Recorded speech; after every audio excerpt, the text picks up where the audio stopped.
Welcome to another edition of Nerd Alert with the good setup. It's purple, and I love it. We have a lot of great stories today, including AT&T getting immunity for wiretapping. What? Crappy costumes from Star Wars. They were thought to have been sexy, but it turns out they were terrible. Also, manga being blamed for death. Death Note? Huh? No? Okay.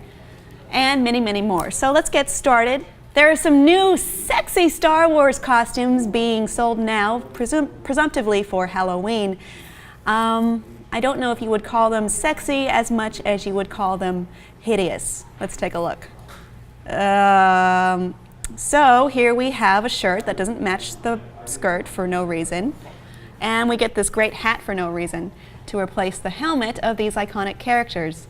There's sexy Darth Vader, which I think is the least terrible of the bunch. It has a lightsaber. Well, yeah, but I don't know if it comes with the costume. Kim, I'm going to be kind of honest. This is something that I could imagine you coming into work with. Say that on the mic. Say that to my face. What do you think of this one? See, these are all essentially the same costume with different prints on them, and the prints aren't that good or accurate. And Boba Fett, where the skirt doesn't even match the top. What I want to know is what's up with the hats. Why do we need those ugly hats? And those hats are kind of in, though. No. I mean, people have those spirit animal hats with the long paws that hang down. Yeah, but those are kind of cute. I mean, maybe those hats would be good alone. I'm just saying, it's a trend. It's without the costume, but together, it just, I don't understand the ensemble of like a short, cheap-looking ruffle skirt with a, what is it, a snow hat? Yeah, I think you're judging these costumes against cosplay.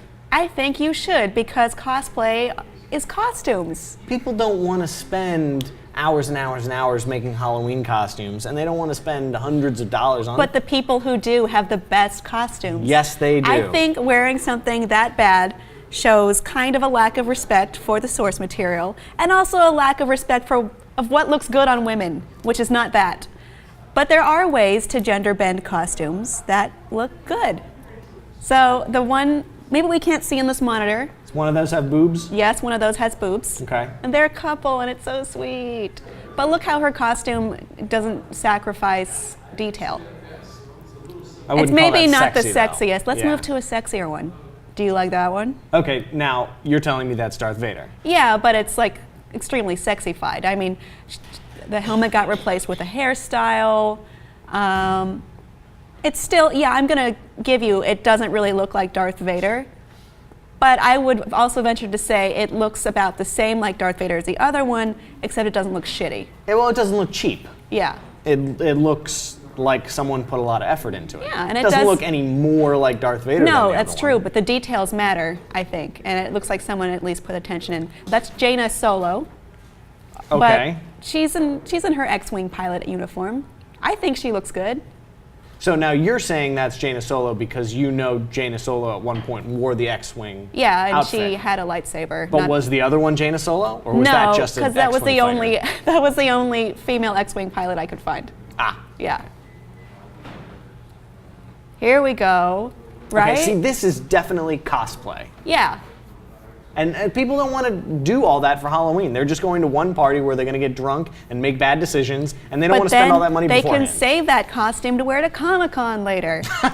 It has two uses or times you could use it. See, you're merging demographics. There's two groups of people there. There's people like this that go to Comic-Cons and look great, and they give out autographs and whatnot. Yeah. And then there's just people that go to college that want a Star Wars costume for one party, and they spend $40 on that. I don't think you should wear such a shitty costume. This is a snowtrooper. This costs hundreds of dollars. And yeah. Yes, it's interesting, and yes, it's sexy. But it's not for people. Yes, it is. There's no way. There's no reason anybody should sell that online. I would wear it. I know you would. And how much would you pay for it? Well, that costume like that is a lot of work and detail, so it would be more expensive, obviously, because the molding is not going to be cheap, and it's not going to be easy. We're so far from Halloween at this point. We're so far from Halloween.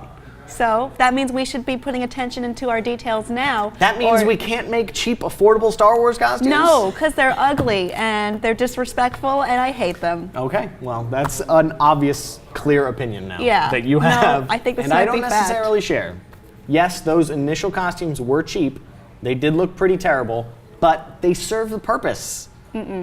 There's a reason for them. There's a reason to mass produce them and sell them. Some women like looking good, and maybe you're not one of them. No, as a woman, I don't care about my looks. I'm putting it out there. I'm just saying, details matter, and if you wear a costume like that and I see you, I will judge you.